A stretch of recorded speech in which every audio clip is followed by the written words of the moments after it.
really matters? That might be the most important question you can ask. So let's talk about it. Welcome to What Really Matters podcast, Everyday Spirituality with Karen Wyatt. Thanks for joining me here again today.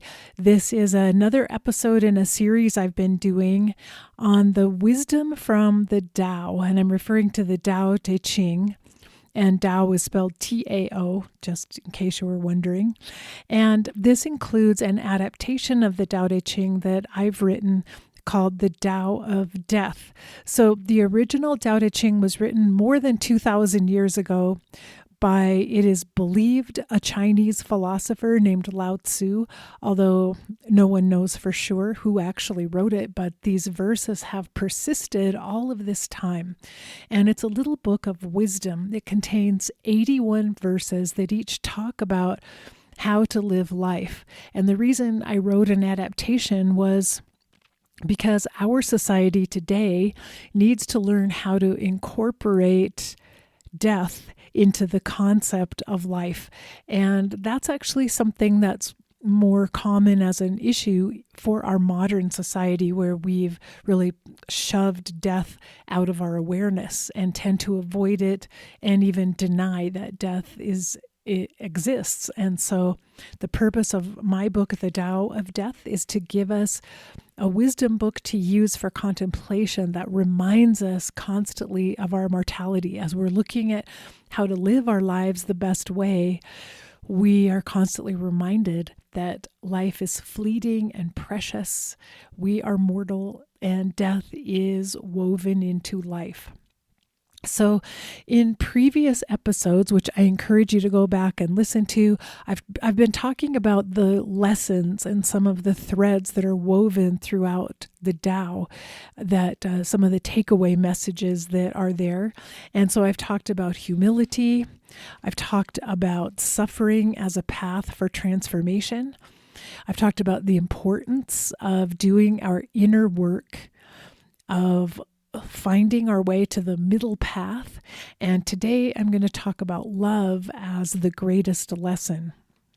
And so this, of course, is near and dear to my heart, since that is something, if you've heard my story, a long time ago when I was 16, I had an insight that, oh my goodness, all of life is about learning about love. We're here to just learn how to love others, how to give love, how to receive love, and to understand love to the core of our beings. And so these verses about love are really powerful and meaningful to me. And I know not everyone thinks positively about love. I've had a number of people say they don't feel inspired by the idea of love, but I wonder sometimes if love for them is more this concept of romantic love between two people. And I'm thinking of something much more mystical and cosmic, in a sense, from the universe. And love for me is the creative force that has given rise to everything in existence. So love as the divine, and love is the universe in the way I see it. So it's not at all about the romantic love that we exchange from one person to another, which oftentimes is very tainted and very small because it comes from our lower consciousness. So as I say the word love, if you're someone who kind of bristles against that word, maybe think of it as higher consciousness, and higher consciousness from the heart that fills the heart, in a sense. So I want to dive in to read some of the verses. These are from the Tao of Death. And as I've said before, it's a great little book of wisdom to use as a companion for contemplation or meditation or journaling. And the way I suggest using it is to read maybe one verse a day or one a week, and spend time contemplating it and diving deeply into each one of the lines, even every word that's contained there, so that you can get the full meaning out of it. I've mentioned this before, that sometimes You'll read the verse, do a little thinking about it, and like a week later, suddenly some lines from that verse come back to you and you see it so clearly exactly how it applies to this very moment of your life. So this book is something I use as just a companion to leaf through the pages and find something that inspires me in the moment, especially if I'm feeling stuck or I'm having a hard time feeling like my best self and being who I want to be. It can really help me find my way back to the path. So today I'm going to read some verses about love, and these are cherished by me, and I hope you enjoy them as well, and we'll dig into them and try to find some deeper meaning here. So the first is verse number 8, which says, "Love is the greatest lesson according to the way of death. Love, like water, is necessary for all of life and adaptable to any space, perfectly filling every gap and crevice. Death teaches you to live according to love, with a mind that is calm and peaceful in its depth, a heart that nourishes with kindness, and words that flow with sincerity. Let your love be like water that, even though gentle, can penetrate solid rock. When you are not afraid of death, love can flow freely and smoothly with the right timing, impacting everything without really trying. There is no need to force what is already moving. Be like water. Be love." And so I love this comparison of love to water, and the Tao actually uses water as a comparison numerous times throughout the book. The idea that water can be gentle, like the dew on a leaf in the morning, like the tiniest little rivulet or stream flowing down a mountain. Water can be powerful and forceful. Water can be destructive, but it also gives life to everything. Everything needs water. It nourishes the tiniest little blossom that is coming up from the ground. And so water is necessary and essential for every living thing on the planet, and water has also sculpted our planet by wearing down the rocks of the planet. And it's phenomenal. If you visit a cave, sometimes it's just fascinating to see the stalagmites and stalactites that have formed from the dripping of water inside a cave, and also to see rock formations that are ancient, that have been formed by water, by simply the movement of water over them. So you come to recognize with awe the power of water. It's amazing on our planet what water can do as a sculptor, a nourisher, a destroyer. And as we look at this, like this year, we're looking at tropical storms. We're looking at hurricanes, floods. The destructiveness of water is right before us, right before our eyes. And yet we also see drought and famine. And we are recognizing how the absence of water is equally destructive. So water is part of this life-giving force. And I like comparing love to water in a sense that also, when you watch water flow, water can change its shape at any time.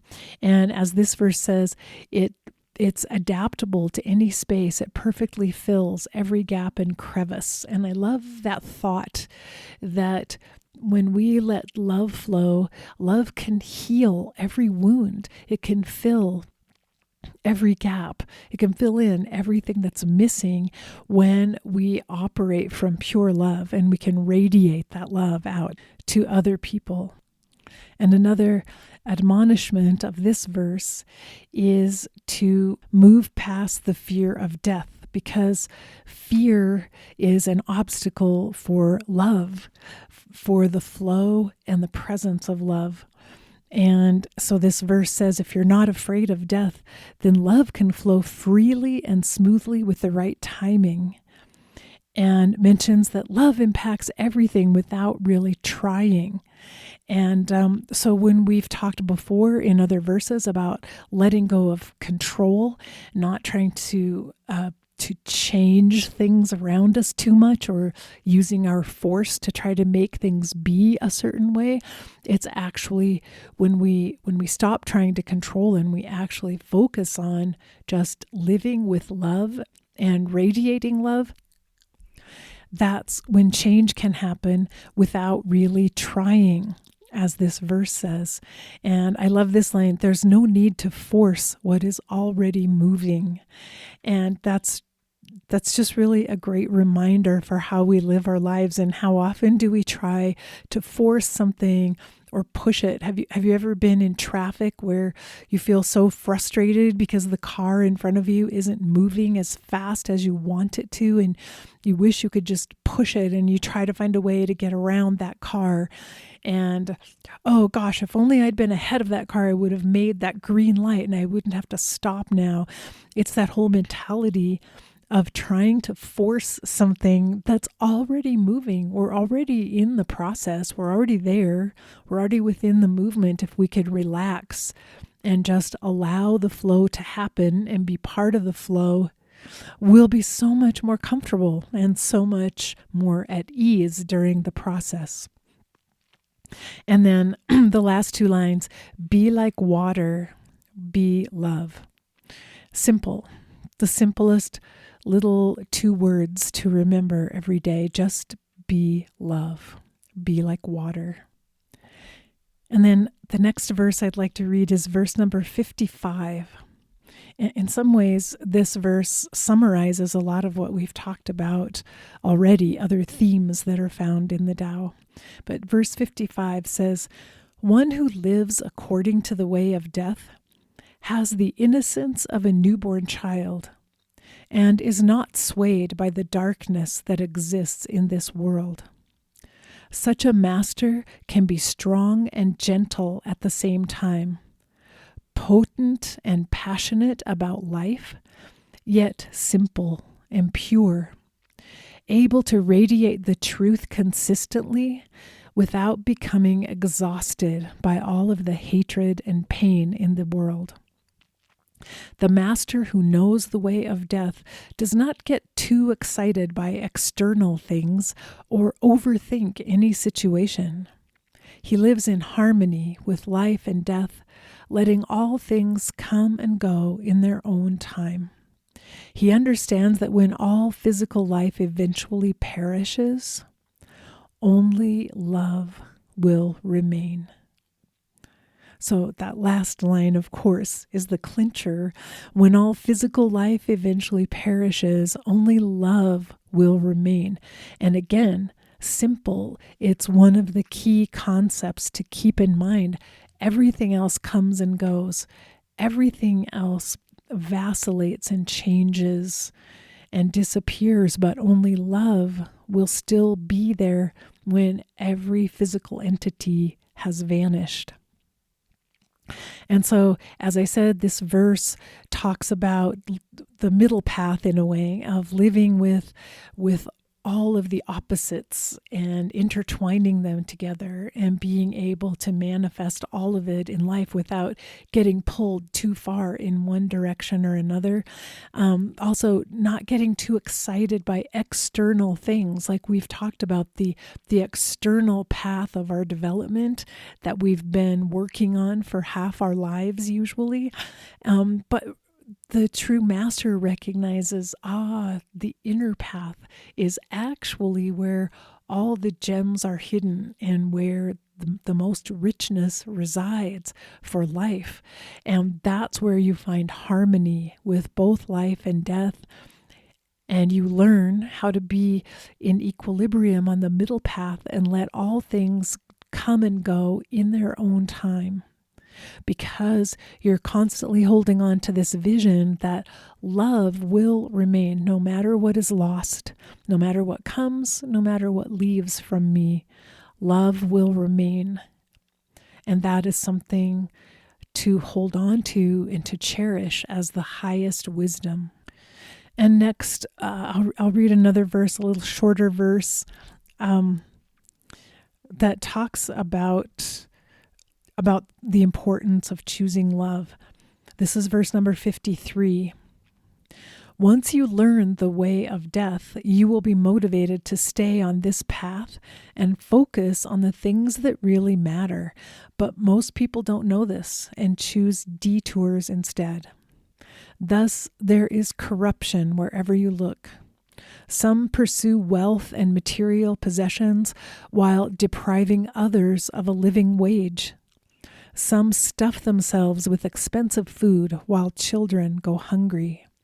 Some seize power over others to reinforce their need for control. Some waste the precious moments of life to hide their own fear of death. Wake up and learn the way of death.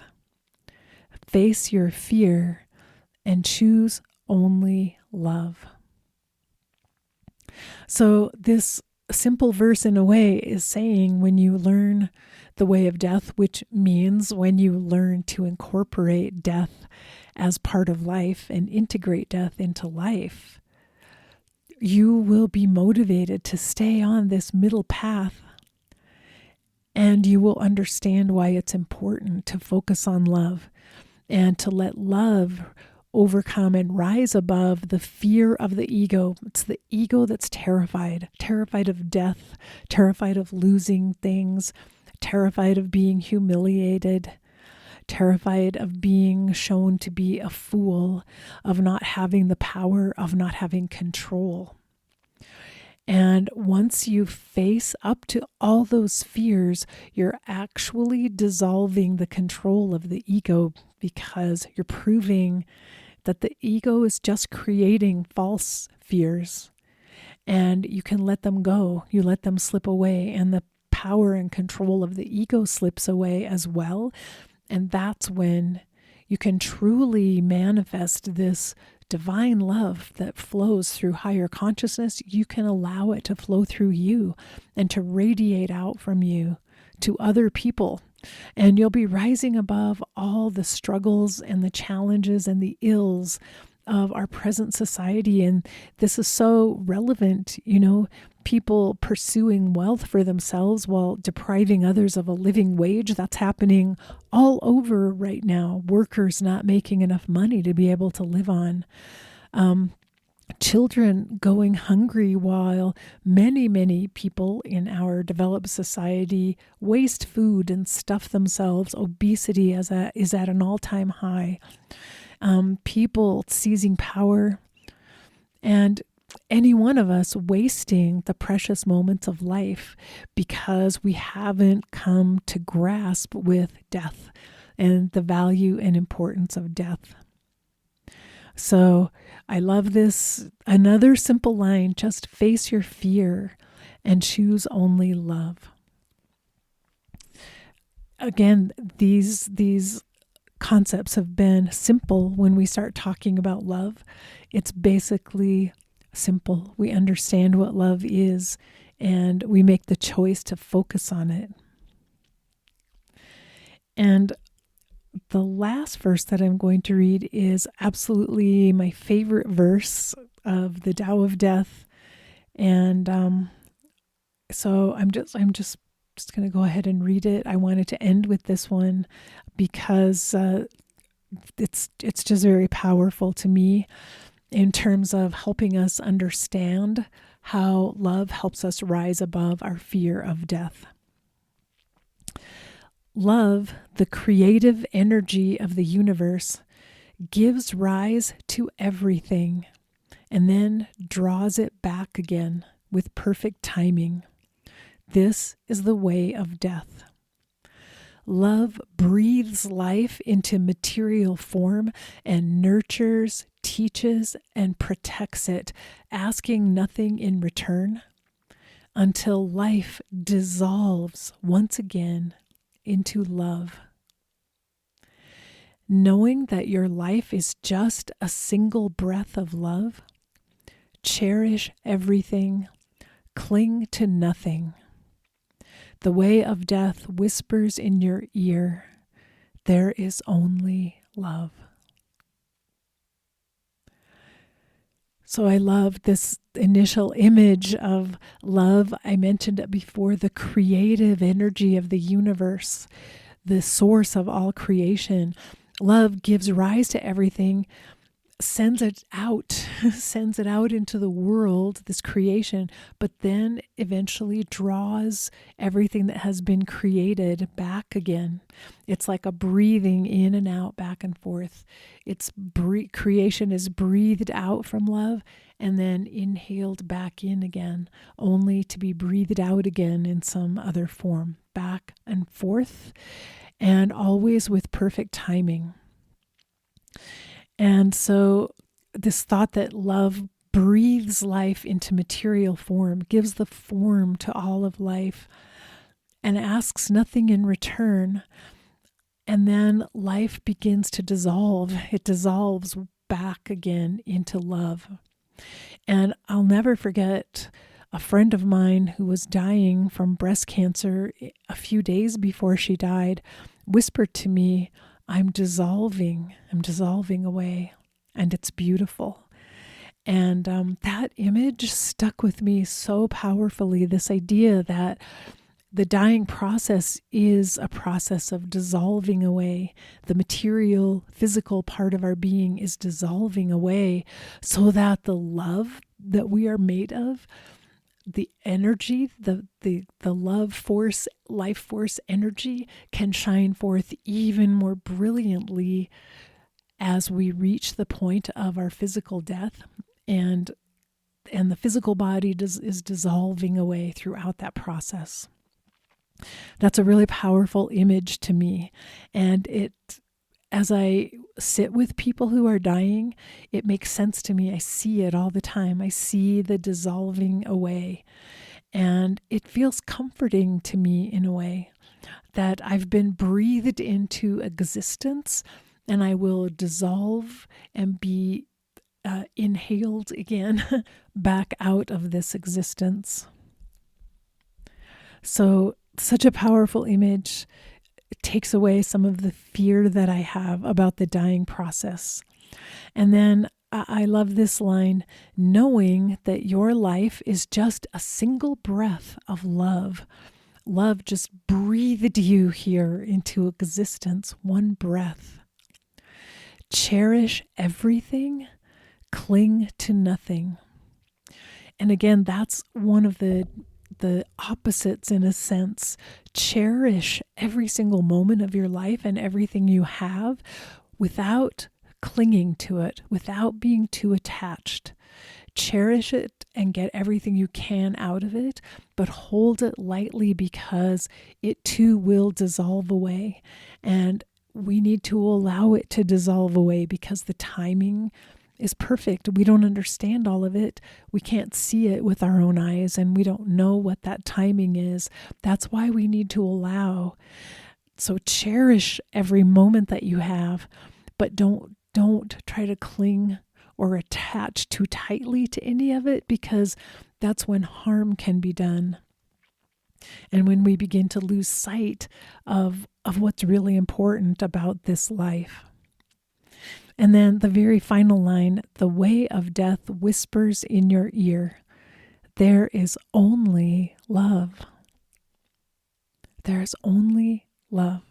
And so these powerful, simple lines that we've learned today from these verses, first, be love, be like water, be love. Secondly, only love will remain. Choose only love.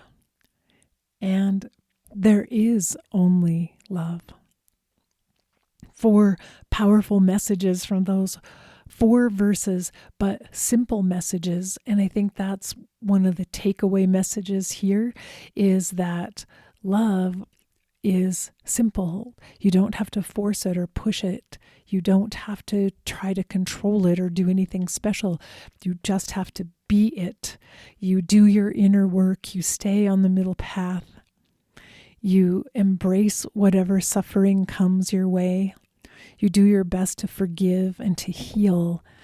And you will be more and more in the state of this creative divine love that can travel anywhere, fill in every gap and crevice, that can bring nourishment and healing to other people. And that's my favorite message of all. I hope it resonates with you as well.